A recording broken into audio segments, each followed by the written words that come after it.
2 million settings, and only a heartbeat to solve them. It wasn't just a secret, it was a digital executioner. How did the Third Reich's most advanced cryptographic fortress, a 12-wheeled beast used for Hitler's personal commands, manage to collapse because of a man who built telephones? Why did a system of unbreakable mathematics surrender to a monster made of glass and heat? And why were the people meant to be safe, the very ones left in the dark? But that was only the surface. History got it wrong. The only warning came from a teenage girl the generals laughed at. They ignored her because she was just a secretary, her ink-stained fingers no match for their polished metals. Why did the powerful system ignore the only tactic that could save them? The answer wasn't in the classified vaults, but in the hands of the underdog. The January 14th, 1944, Bletchley Park. The air in Buckinghamshire is a cold, damp shroud. It smells of wet earth, coal smoke, and the unspoken tension of a war that has reached its most desperate pivot. Inside the Victorian estate, there is a hierarchy of minds.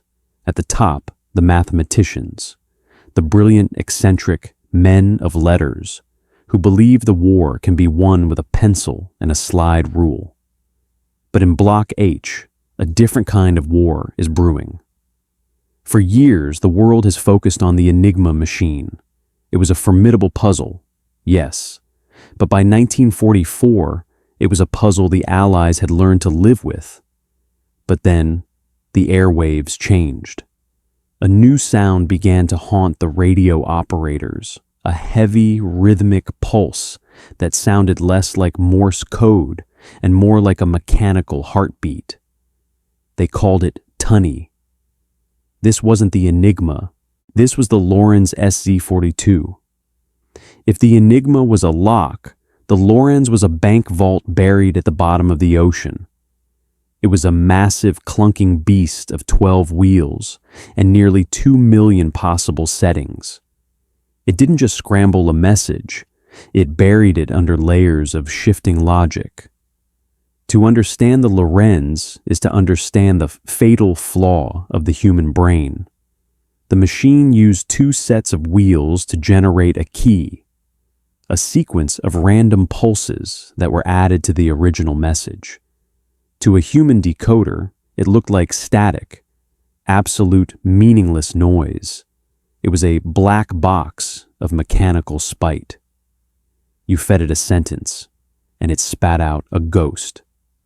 The military establishment looked at the Lorenz and saw an impossible wall. The generals and the high-ranking codebreakers at Bletchley were men of tradition. They believed in the manual. They believed that if a problem couldn't be solved by a human mind in a quiet room, it couldn't be solved at all. The mathematics are too vast, they whispered in the hallways. It would take 1,000 men 1,000 years to find the pattern. Enter Tommy Flowers. He is an outsider in every sense of the word. He doesn't have a Cambridge degree. He isn't a master of the classics. He is an engineer for the General Post Office. He spends his days thinking about telephone exchanges and vacuum tubes. The glowing, fragile glass bulbs that the experts that claim are too unreliable for serious work. Flowers walks into the mahogany-lined office of the Bletchley Directorate. He is carrying a roll of blueprints, a vision of a machine that doesn't use rotors or gears, but light. I can build a machine that reads the pulses, Flowers says. His voice is calm, steady, and lacks the polished arrogance of the men across the desk. Not with wheels, but with valves, thousands of them, we can make the machine think at the speed of electricity. The brigadier behind the desk doesn't even bother to look at the drawings. He adjusts his spectacles, the glass reflecting the dim winter light. "Mr. Flowers," the brigadier says, his tone dripping with a cold, practiced condescension. "Valves are for radios. They burn out. They are temperamental. You are suggesting we build a, what did you call it, a Colossus out of glass? We are at war, man. We don't have time for science fiction. Stick to fixin' the phone lines." This is the crystallized arrogance of the system. They prioritize the reliable failure of the past over the unproven salvation of the future. They would rather lose the war by the book than win it with a revolutionary idea. But while the generals scoff, the machine of death is already turning. Every hour that the Lorenz remains unbroken, Hitler's orders are moving across Europe like invisible lightning. Troop movements, supply lines, the secrets of the Atlantic Wall. The Allies are blind, and in the darkness the hammer is being raised. While the system screams in panic, Flowers is already in the dark, working in a shed at Dallas Hill. He is spending his own money, using his own time. He isn't building a machine for the generals anymore. He is building it for the truth. But he isn't alone. In the barracks of Bletchley, a bus arrives. Out step the WRNS members of the Women's Royal Naval Service. They are teenagers, 18, 19 years old.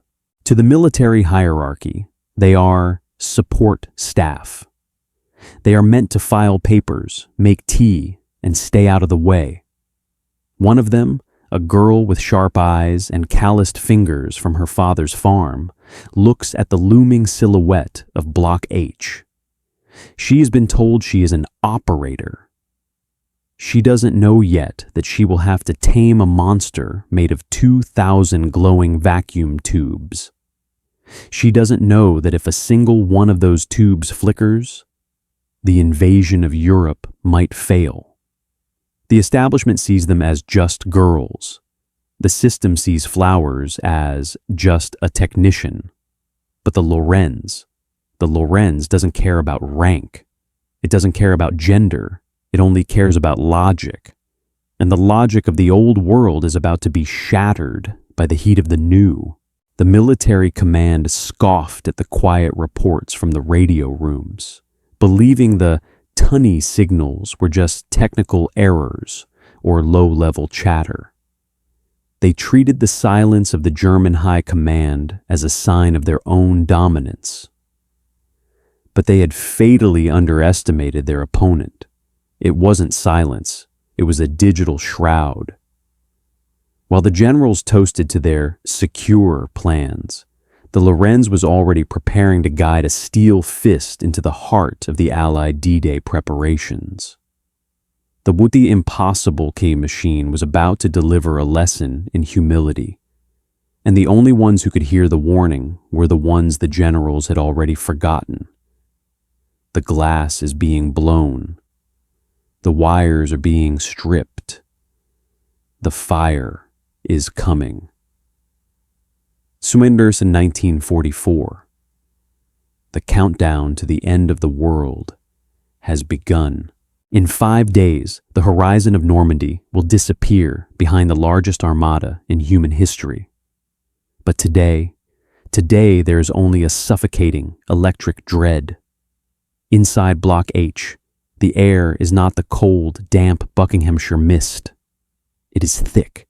It is heavy with the scent of hot oil, scorched dust, and the sharp metallic tang of ozone. It is 90 degrees in this room, even with the windows thrown open to the indifferent English rain. This is the womb of the future, and it is screaming. Before you stands a monster of steel and glass. 2,500 vacuum tubes valves, as the girls call them, glow with a sickly, hypnotic orange light. They hum with a low-frequency vibration that you don't just hear, you feel it in your teeth. This is Colossus. the world's first programmable digital electronic computer. It is a cathedral of light bulbs, 10 feet tall and 15 feet wide, and it is the only thing standing between the Allied fleet and a German slaughter. The military brass outside these walls is in a state of high-octane panic. They are looking at maps, counting tanks, and praying the weather holds. They treat the war like a game of chess played in the dark.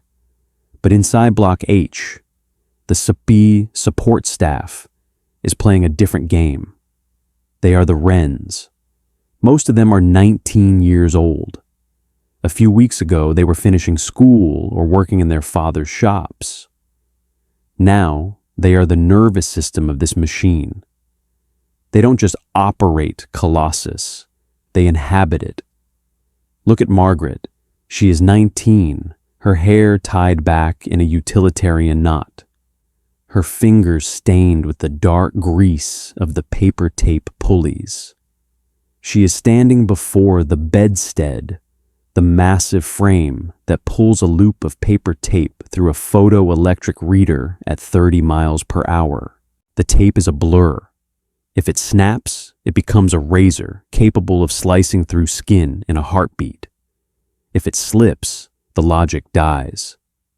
The Lorenz machine, the Nazi monster, uses a double key system. Imagine a lock that requires 2 different keys to turn simultaneously, but the keys change their teeth every millisecond. Colossus doesn't try to find the keys. It uses the speed of light to try every possible lock in the universe at once. It performs 5,000 calculations every second. It is a sieve, catching the gold of truth while the sand of Nazi deception falls away. While the generals in London scream into their telephones about troop locations, Margaret is quiet. She's watching the valves. If one of those 2,000 bulbs flickers out, the logic gate collapses.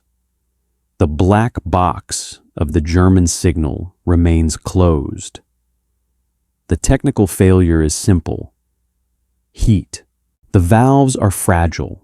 They are designed for radios, not for a machine that never sleeps. If the power is cut, the cooling metal cracks. If the heat rises too high, the circuits melt. It is a machine that is constantly trying to consume itself. A shadow falls across the floor. It is a colonel from the Royal Corps of Signals. He is a man of leather boots and rigid protocols. He looks at the glowing wall of glass, and then he looks at Margaret. He sees a girl in a blue uniform.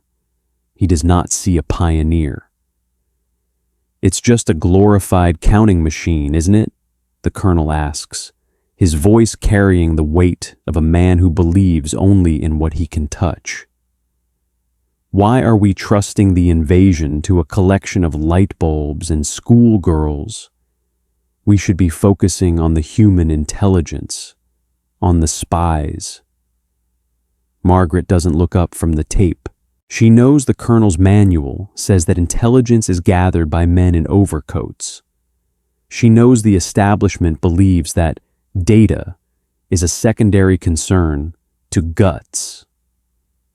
"Sir," she says, her voice steady against the roar of the machine, "the spies can tell you what Hitler said yesterday. This machine tells you what he is thinking right now." The colonel scoffed at the glowing racks, believing the electronic brain was a fragile toy that would break under the pressure of a real battle. He treated the girl's work as a clerical curiosity, but he had fatally underestimated the speed of the coming storm. It wasn't a toy. It was a god. While the colonel worried about his leather-bound reports, the Lorenz operators in Berlin were making a single microscopic mistake, a repeated phrase at the start of a message. And that mistake was about to be fed into the fire of Colossus. The invincible German cipher wasn't being broken by a spy. It was being unzipped by a teenage girl who knew how to listen to the heat. The hubris of the Third Reich is their absolute faith in the machine. They believe that because the math is perfect, the secret is eternal. They are wrong. They forgot about the ghost in the machine. Margaret remembers her background. Before the war, she was a weaver in a textile mill. She spent her days watching the looms, looking for the one broken thread that would ruin the entire cloth. The experts at Bletchley see the Lorenz as a wall of numbers. Margaret sees it as a tapestry.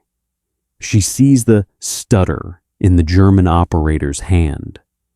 She sees the pattern of the wheels not as a formula, but as a rhythm. "There," she whispers. She reaches out and shifts a plug on the massive switchboard. The eureka moment isn't a shout. It's a change in the machine's song. The rapid-fire clicking of the relays slows down. It settles into a steady, purposeful beat.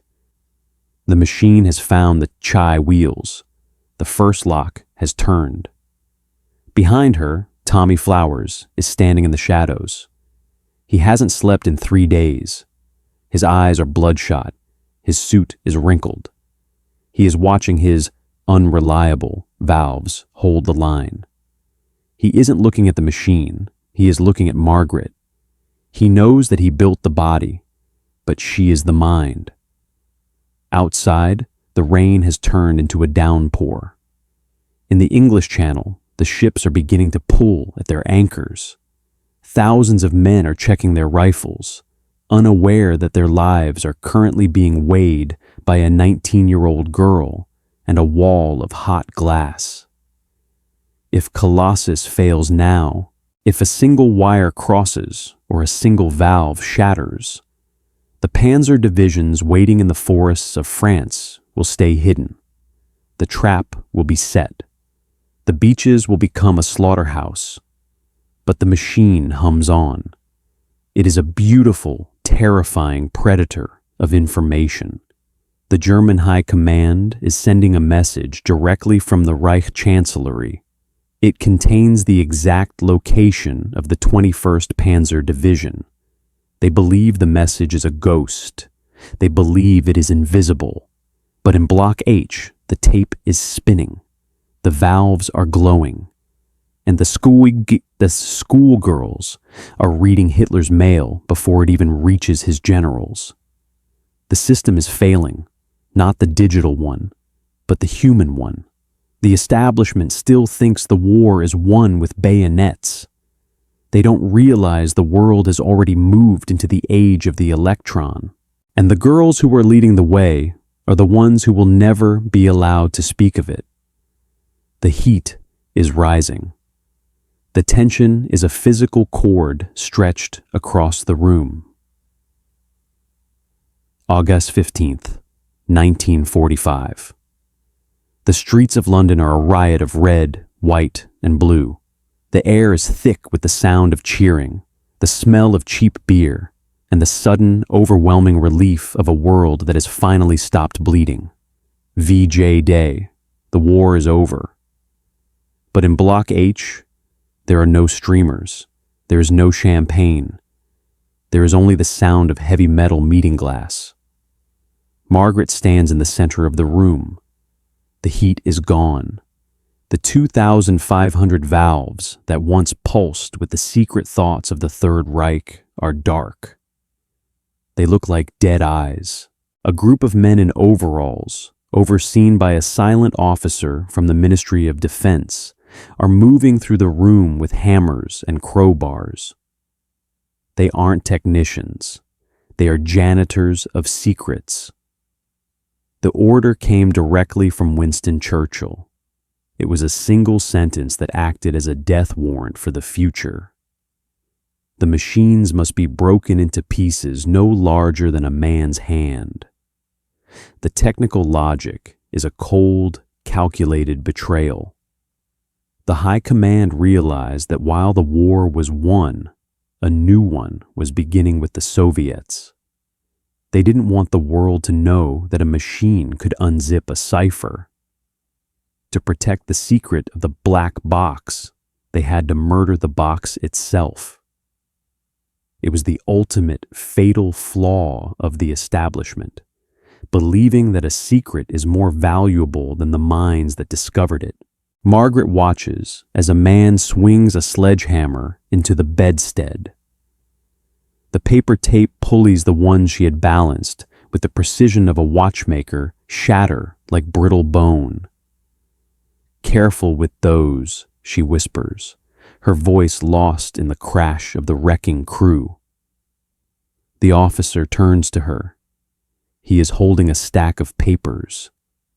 The blueprints Tommy Flowers drew in the damp shed at Dallas Hill. He doesn't look at them. He drops them into a galvanized steel bin where a small fire is already licking at the edges of the digital age. "Go home, miss," the officer says. His voice is not unkind, but it is final. "You did your bit. Now you must forget everything you saw here. If you speak of this, even to your parents, it is treason." This is the crystallized arrogance of the system. They believe they can order a human mind to delete its own brilliance. They believe that by smashing the glass, they can erase the truth. The WRNS, the teenage girls who mastered the world's first computer, are marched out of the gate. They are given no medals for Colossus, no public thanks. They are handed a standard discharge paper and a bus ticket. The system treats them like used components, a valve that is burned out and is no longer needed. Margaret returns to her village. She takes a job as a secretary in a local law firm. She spends her days typing letters about property disputes and marriage licenses. The men she works for, men who spent the war in comfortable offices, speak to her slowly, as if she might struggle with the complexity of a typewriter. They have no idea that she once held the heartbeat of the Nazi high command in her hands. The irony is a bitter poison. For 30 years, the official history books will claim that the electronic computer was born in America in a lab called ENIAC in 1946. The world will celebrate the fathers of the digital age, while the mothers of the revolution are forbidden from even mentioning the word Colossus to their own children. Tommy Flowers returns to the post office. He asks for a loan to continue his research into electronic switching. The bank rejects him. The establishment claims his ideas are unproven. He spends the rest of his life in obscurity, never receiving a penny for the machine that shortened the war by at least 2 years and saved millions of lives. He dies before the secret is finally declassified. We see this same hubris in our society today. We trust the system, the algorithms, the massive corporations, the official narratives, and we ignore the quiet voices in the basement. We forget that the most powerful revolutions don't always come from the boardroom. They come from the outsider with a soldering iron and the girl who knows how to listen to the silence. The story of Colossus isn't a story of technology. It is a story of the invisible wall. It is a reminder that the greatest tragedy isn't the destruction of a machine. It is the silencing of the human spirit that built it. The glass was smashed, the blueprints were burned, but the logic survived. It lives in every screen you touch, every code you send. You are holding the legacy of Margaret and Tommy Flowers in your hand right now. If you believe that stories like Margaret's deserve to be remembered, join our ranks by subscribing. Help us ensure that the hands that built the future are never forgotten again. We have synthesized this narrative from reputable historical archives and verified sources. However, the fog of war often extends to the history books. If you spot any inaccuracies or have additional details to share, please correct us in the comments. We strive for the absolute truth, and your knowledge helps us get there. Thank you for keeping history alive.